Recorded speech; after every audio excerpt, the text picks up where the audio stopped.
All right, YouTube, how you doing? Welcome back to the channel and welcome to 2024. Happy New Year to everyone. Hopefully everyone had a great New Year's Eve. Maybe waking up a little slow, a little late today, but nonetheless, Happy New Year to everyone out there. We got an 8-game NBA slate to dive into in today's video. Like we always do, we're going to go through each and every one of these games. We're going to talk about it. I'll give you my lean on the spread, give you my lean on the total. We'll talk some player props or anything else I want to talk about in the game that I do like. But all of my final plays, what I'm actually rolling with myself, what counts towards the record. If you do want to fade me, those picks are going to live in the pinned comment, so make sure you guys keep an eye on that. In terms of last night, not a bad night, not a great night. We go 2-3. One of the wins was a half unit win, so nothing to write home about there, but one of the losses was also a half unit loss, so those kind of even out in the wash here. We had the Thunder team total over 119.5, that cashes, and then we laddered it up to Thunder team total over 124.5, right, for plus 155. They finished at 124. One more bucket, one more foul shot in this cashes. But nonetheless, guys, like I said, nothing to write home about last night. One more red X than there is green check boxes on there. And obviously the first of the month, we recap how we're doing either last month or as well as on the season. On the year, we're up 9.32 units with our YouTube plays here. Last month, decent month, even with a really bad stretch mixed in there, but 6.05 units profit in the month of December. What I don't like the look of here, and if you guys have been watching for a long time, these percentages, 52.13% correct this season, is not what we want to hover at. We're hitting tons of plus money plays this year, which is helping that net positive, right? But we want that percentage to be up to like 58-ish, 56 to 58, and it's not there right now, so we got to work on that. Speaking of things we got to work on, the ride of the day. Now, it's not Ant Thompson's fault that, the Celtics blow out the Spurs and Wembanyama only plays 24 minutes, but we have another loss of a ride of the day here. Over 8.5 boards for it yesterday. Ant loved this spot. I liked it too. Wembanyama finishes with just 7 rebounds. Now, he only played 24 minutes, so I guess, that's justifiable, but we've had a few days in a row now where the ride of the day does not come through, so let's start the new year right, guys. If you want a chance to be the ride of the day, all you got to use is that hashtag ride of the day. Give me a banger in the comments. I'm jumping on board with one person's pick, giving you a shout out in the next video, win or loss. I'm also giving you a shout out over on X. Make sure to follow me there. We're posting the ride of the days as well if you guys want to jump on board and ride with the community. But what do you say we jump into our first slate of 2024? You know what? Pumping some crowd noise. Let's get the vibes going here. And we'll start it off with the Knicks taking on the Timberwolves here. So right now, Knicks sitting as +2 dogs at home, which is interesting to me because I think this Timberwolves team is much better than the Knicks. I think that there's a lot of similarities in how these two teams can play and grind down opponents, but the fact that we're looking at a spread that is this low makes me kind of be cautious of leaning towards the better team, which we're still doing. I do like Minnesota here, minus the points. I've seen -1.5 on some other sports books as well. But the fact that that spread is, like I said, that low is a little cautious to me. Now, they did play back in late November, and the spread was right there. And then it's like, oh, what did you expect to happen? Minnesota wins 117 to 100.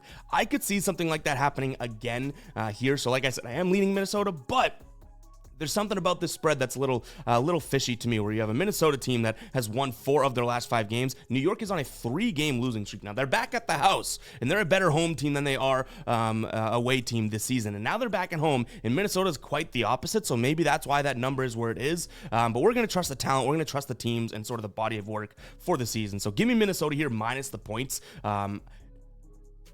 Got a chance at being a final play, but it's not something that I'm totally in love with right off the bat. Now, the total sitting at 223.5. I really don't mind taking a peek at the under here. Like I said, there's tons of similarities, in my opinion, between these two teams. And focusing on defense and trying to out-grit the other team is something that I think both of these teams have somewhat of a similarity in, right? So I'm going to lean towards the under, but they also have such offensive talent, like we can admit that, right? That 223.5 may be a little bit too low to comfortably lean. So we may stay off the total, but again, if I had to put a gun to my head and give a lean, it is going to be taking a peek at the at the under. Now, a player prop I like in this spot, it was actually one of the ride of the days the other day, but I'm looking at Karl Anthony Towns here, over 1.5 3-pointers made. If we jump into Outlier here, guys, by the way, if you want to check out Outlier, link in the pinned comment. You get 7 days free, my favorite player prop research tool. But you can see he's hit this in 2 of his last 3 against the Knicks, and what I really like is on the season, the Knicks to the power forward position, allowing the second most threes made per game, okay?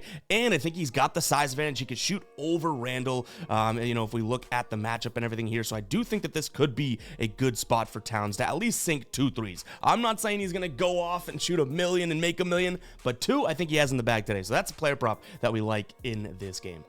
All right, next up, we have Toronto, a new look Toronto, right? Taking on the Cleveland Cavs here. So Cleveland's actually been playing decent basketball. They've won 5 of their last 7 games here. They've covered in those wins as well. Toronto has really had a struggle of a season. They're 12-20. I feel like people don't talk about how much they've struggled this year, but they've really struggled. 12-20 this season, and they've won just 3 of their last 7 games. But obviously, like we talked about, they had a big trade go through where they're now bringing in RJ Barrett, and I think he's getting a start tonight too, if I'm not mistaken. So OG Anunoby out the door, RJ Barrett in.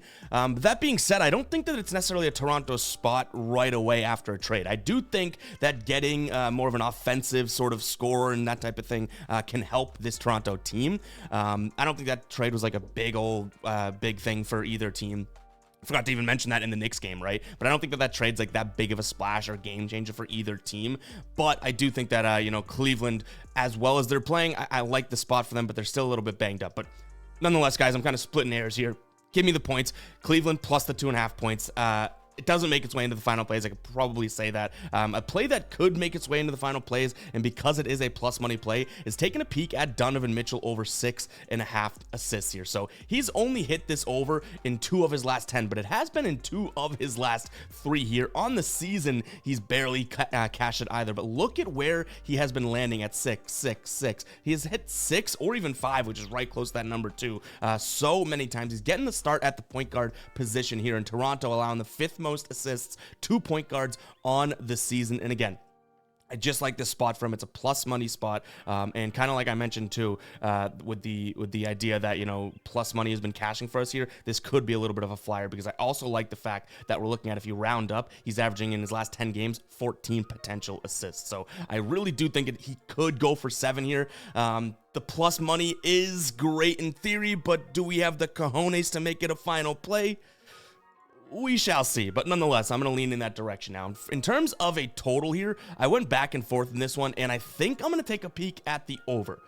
Reason being, I think this Cleveland team, like I said, this offense has looked pretty good, or consistent, I should say.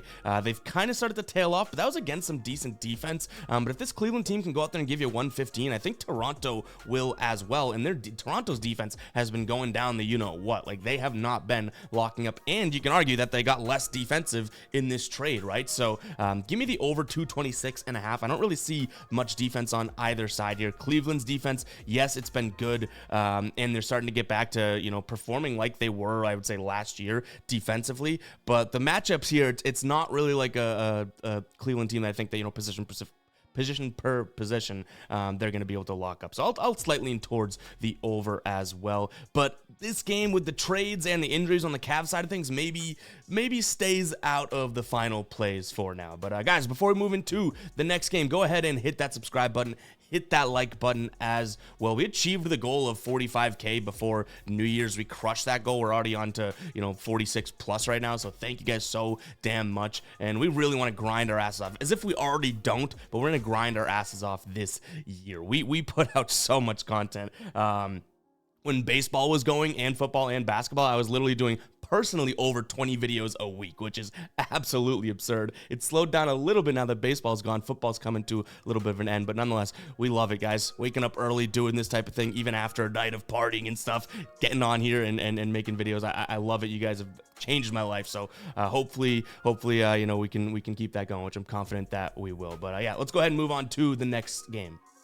All right, so not much to talk about in this one. The Pistons get their win. Obviously, last time they played, we had the challenge on Twitter, so it didn't. I wish it counted for our final plays, but we are doing a challenge here where we see how long we can go betting Pistons money line, betting Pistons spread, as well as Pistons team total. Swept the board night one of doing it, so we'll probably be doing that. Make sure you guys are following along on Twitter, but that's just more of like a fun challenge we're doing. It is not something that counts. Again, I wish it did because we went 3-0 the first night trying it, counts towards the record or anything, but in this spot, it probably isn't the best look to the Rockets at home. Obviously a good team. That is a decently sized number. I'll be honest, like that's not the smallest of numbers to be laying as the Rockets, who have been a team that, you know, when the Rockets are playing well, they've been playing really, really well, but they've had a couple games where it's like, oh, what are we doing here? And honestly, they're kind of in a little bit of that rut now. Like they've been a really good home team this year, but they've lost 3 straight games on the road.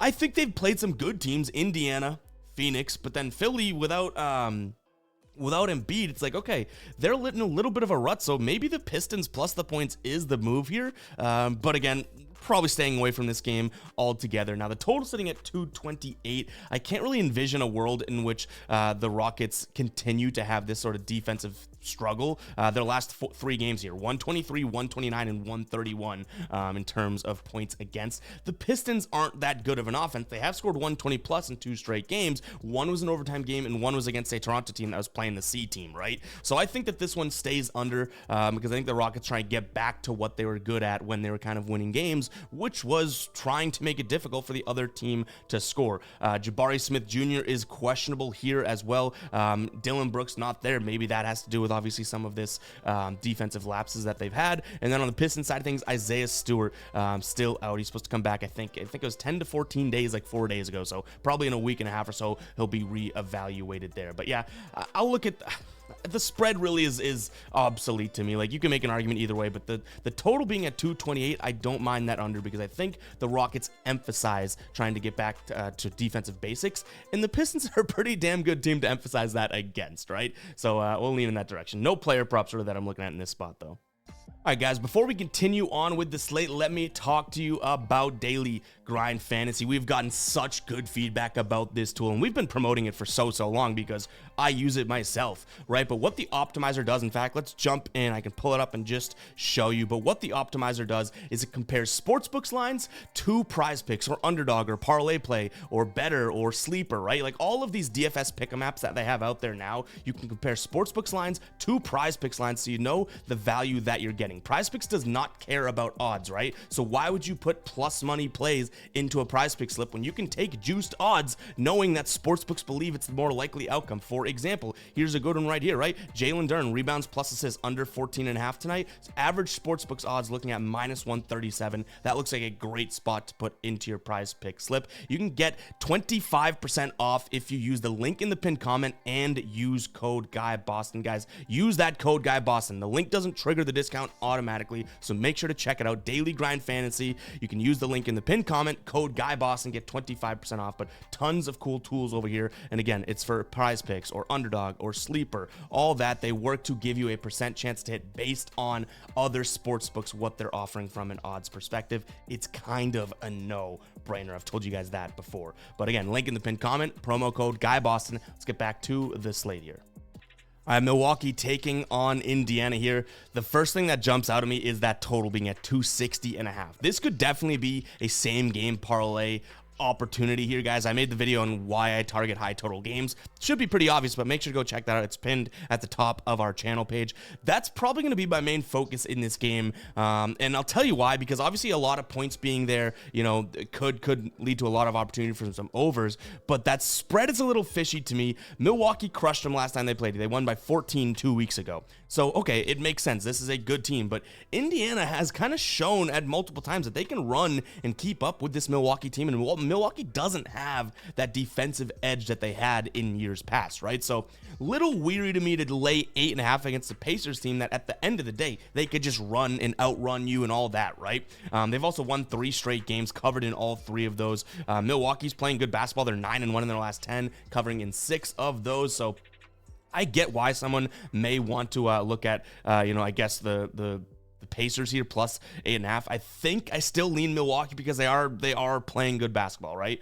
but I don't know how confident I am in an 8.5-point spread against the Pacers team that, again, can kind of just run and keep up with anybody. So my main play here, like I said, keep an eye on the pinned comment. We'll post it as a YouTube short. I'll post it on Twitter, again, at FGuyBoston, or on TikTok there with a same game parlay, because I do think that there's some good value there to get like a, maybe a 4-leg plus 140-ish type of a thing as we dig into it. So keep an eye on the pinned comment for that, and keep an eye out for a shorts video that kind of explains that in, further detail, because 260 is a lot of points. I'm not touching that total because it's so high to take an over, but at the same time, both these teams, I just told you the score last time they played, right? 140 to 126. Catch the over, which is absolutely absurd. All right, Suns hosting the Blazers here. Suns playing good basketball.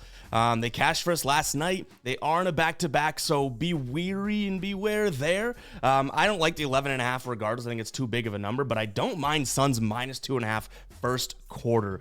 This is a first quarter team that plays fairly well. They get off to a decent start, and you're looking at a Blazers team that's one of the worst first quarter teams in the entire league, and you're looking at a team that's completely banged up here. No Simons, no Ayton, so I do think that this could be a good spot. In terms of player props, we actually don't have any Suns or Blazers lines out yet. Maybe it's because there is so many injuries to deal with and to figure out at this time, but I don't mind Nurkic. I know we gave that call last night as well, but again, this is a DeAndre Ayton less Blazers team, so I could see this being a good spot for him to kind of bully ball again. Like last night, I said over 13.5 rebounds plus assists, right? He finished at 16. Like, these are the types of teams that Jusuf Nurkic can actually bully around. When he plays against other good bigs and that type of thing, he becomes a little bit more background-esque, but when he plays a team that he's the biggest guy on the floor, he can do well. So I'm going to keep an eye on that.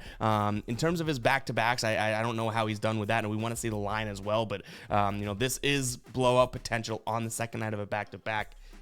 Like I said, buyer beware on any Sun stuff. But first quarter, I think that they should be full strength. So first quarter minus 2.5, I really like that spot. I've seen minus 4.5 on some sportsbooks. So 2 points of value there.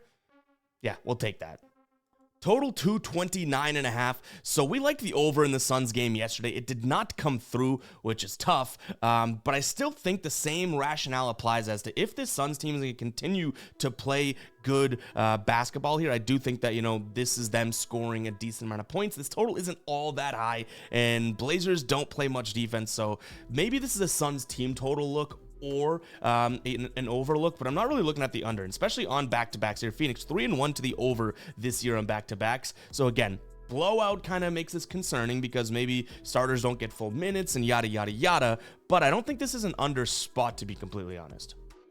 All right, Nuggets 15-point favorites over the Hornets. I get it. It makes sense why they are so much, or why they're so heavily favored. This is a Hornets team that's lost 10 straight games. They have covered in 5 of those last 10 for what it's worth. Not a very good team at all. You have a terrible Hornets team here on the road versus a good Denver team, but I'm not going to tell you that I'm leaning Charlotte plus 15, but I will say it's too many points for me to comfortably lean Denver. So by default, I'm looking at Charlotte in this spot. But again, we're not putting our hard-earned bread on a bad team like Charlotte. But I just don't think that, this Nuggets team could win by double digits against the Hornets, right? And it's like, oh, we beat them by double digits. But you're going to tell me that 15 points is, like they didn't cover. It makes it a little bit tough here. Like, they were 11-point favorites over them. When did they play? Couple days before Christmas. So yeah, okay. December, well, I had that spot on. Couple days before Christmas, December 23rd here, Charlotte was 11-point dogs. Denver won 102-95. So it's like, okay, they won convincingly, but 15 points here, a little bit too much for me. Now the total sitting at 227. I don't mind looking at the over again. I think that this is a bad Charlotte team, bad defensively, and say what you want about Denver's offense. Other than that OKC game, the offense was kind of cooking. They had scored 120 plus in, I believe, 4 of their last 6 games before that, and they scored 130 plus in 2 of those games. So going up against Charlotte here, I think that they could do that. They only scored 102 in that aforementioned game that we talked about, but I think that Denver clicks a little bit better here at home and goes and looks at an over there. Now, a player prop I really don't mind in this. Let's jump back into Outlier. link in the pinned comment. But you can see Jamal Murray here over 1.5 steals plus blocks. He's hit that in 60% of games in games that he's been in this season here. Last time he played them, which was that December 23rd game, he had 3 steals plus blocks, and he's hit it in 8 or 9 of his last 10 here, and he's hit it in 7 straight games. So I don't mind this. You guys know, if you watch the live streams and whatnot, we have like a little a little mental war with I guess, you know, steals and that type of thing, because how NBA wants to credit them and stat corrections. But trends speak for themselves there, and I don't really mind that spot there, especially for the odds that we're looking at. Another one we could consider would be Terry Rozier. The dude just been going off, and he kind of just is, as of late, I guess you could say, the main ball shooter for them right now. When he played last time, I don't believe he played in that December game, but he's hit his under severely in 4 straight games against Denver. So I don't love the matchup, but I love the opportunity that he's going to have. But again, that main spot for a player prop could be that Jamal Murray over 1.5 steals plus block, just because he's been cashing that like crazy. Like, I'm not saying he's a shot blocker, and I'm sure as hell not saying he's a tenacious stealer, right? But this is a Charlotte team that turns the ball over plenty. He could be on the receiving end of that. All right, Utah taking on the Mavs here. So Kyrie Irving is a game time decision here. That's going to really throw things up in the air. I don't mind the Mavs already, but Luka's also a game time decision. So if one of these guys plays, I like the Mavs, but if they both play, I think this line gets swayed pretty quickly. So we'll see if he plays. In fact, some sites are saying he's a game time decision for Kyrie. Some sites are saying that he's, you know, out indefinitely, but we have seen it more often than not. I'm looking at injury reports here, and he actually is listed as a potential to play here. So if those guys get the run, all right, I like the Mavs here, minus the points, -3. That does not seem like you're asking for all that much. They played back in December. Now, Utah's a different team at home than on the road, I'll admit that, but they beat them by 50, right? Or was it 40? I think it might have been 40. So it's like, okay, I think that they can do, you know, damage to this Utah team. Now, Utah is getting healthier. Now that I think about it, I think it was 50 points. But Utah is getting healthier. We can give them that credit, and they're at home. They're not going to beat them by 50 again, but I think this Mavericks team somehow is better than people like to admit or like to think. They're losing to good teams, but you know, a lot of these bad teams that they're playing, they are beating up on, but then they'll go and like, they'll beat, you know, Portland by 12, and then they play Denver the next night and lose by 10, and it's like, oh, well, kind of makes sense. That's where we'd peg Dallas as a ranked team in my mind. So I'll look at them, especially if they're healthy here. My only concern is, like I said, Utah at home, way different animal, and they're actually pretty damn good at home. Total sitting at 246. Don't we think that's a little bit too high? So I'm going to look at the under. I know that I always talk about Dallas playing with pace, and same thing with Utah. They play with pace, but what do I always tell you guys about Utah? This is a team that shoots the hell out of the ball in terms of, you know, field goal attempts and 3-point attempts, but this is the crazy thing. In fact, I'll pull it up here. Let's make this easy on the eyes. Here's Utah's offense, right? This is this season. 8th most field goal attempts, but the 4th fewest in terms of field goal percentage. And then Dallas, and actually 3-point attempts here, 9th most 3-point attempts per game, 24th when it comes to 3-point percentage. Not a very efficient offense. Dallas in the same boat, 5th most field goal attempts, middle of the pack towards the bottom of the league in terms of field goal percentage, and then same thing, middle of the pack for 3-point percentage, while they shoot the 2nd most threes. So though these two teams play with pace, no one's denying that they don't, or no one's denying that they do play with pace. They're not the most efficient offenses, and you know, I think that this is a good spot for an under 246. So keep an eye on the pinned comment. That's got a strong chance of being a final play. Now, player props in this game have been hard to come by. Literally, like, the only things that are available are Colin Sexton lines, as well as Lauri Markkanen lines, which I don't mind either of them. Those are guys that obviously you can kind of confidently bet on plenty. I would say if I had to pick between the two, I'd probably take a peek at Colin Sexton. This is a Mavericks team that does not cover the shooting guard position well whatsoever, and Sexton in his points assist line, as well as his points rebounds and assists, as well as his points line, as well as his you know, rebound line too. Like, this is a guy that's been cashing as of late, so he is in cash mode. So I'll look at Colin Sexton for some props here. I think I might consider just looking at his points, because he's been shooting plenty in his last 10 games here. He's averaging 15.7 points shooting attempts per game, which is great. If he plays 30 minutes, he's been cashing his points total. So keep an eye on the pinned comment. Asking for 21.5 from him is not all that much, and he only played, I think it was like 15 minutes or something in that meeting back in December. So he wasn't even getting the run, but now he's getting the start. He's healthy. I don't mind his spot here. But again, not many player props available or lines out right now for this game. All right, Clippers, 7-point favorites over Miami here. Clippers are at home. The total sitting at 227.5. I'll be completely honest, right away I was like, that's a big number, right? But then the more you look into it, no Jimmy Butler, while he have been playing well. No Jimmy Butler in the lineup. Kawhi is listed as questionable here as well, so make sure we keep an eye on that. But the reason this number is big is because of, I guess you could say, the success that the Clippers have had at home. Definitely playing well at home, not necessarily on the road, but winning more games at home overall. So I guess it makes a little bit of sense, and we got to trust why that number is there as well, right? Like, you look at that and you're like, all right, it's a big number, but that means if it's that big of a number, then Vegas just taking right hook after right hook, looking at this being like, well, we set the line and we're not really budging it, right? In terms of line movement, this opened up at 6.5 and it's only gone towards the Clippers now at -7. So forget the situation, forget even home and away and all that. Use the judgment of the line, and the books are not afraid to be laying this number. So I'm going to lean towards the Clippers here minus the 7 points. In terms of a total 227.5, there's nothing that really jumps off the page in this spot. And also you have two fairly decent defenses as of right now too, making it tough to kind of look at player props and like what you see. So I'm probably sticking away from player props in this game as well. But 227, like I said, defenses, maybe we lean towards the under. But again, really weird game to peg, and I'm just being completely honest with you guys. I'd love to come on here and be like, oh well, X, Y, and Z, this is why. No, like this is a pretty tough spot here, because that number originally, gut check, right, was like, that's a big number. But then it's like, when you think about it, well, why is the number even getting bigger? Because the books are afraid to sell those Clippers -6.5 tickets. So give me them, as well as a slight lean towards the under here. And guys, that is going to wrap for today's show. First show of the new year. Can we start 2024 off right? I hope so. Let's get some picks right tonight. But guys, appreciate everyone tuning in. If you made it this far into the video, go ahead and comment 26. You made it deep into the first video of 2024. I almost said 2023. It's gonna take some time to get used to that. But appreciate everyone and all the help and engagement and stuff and support that you guys have shown. 2024 is gonna be a big year. I'm confident in that, as was 2023. But let's make it bigger, better, and yeah, just do the damn thing. So we'll catch you guys in the next. All right, peace out.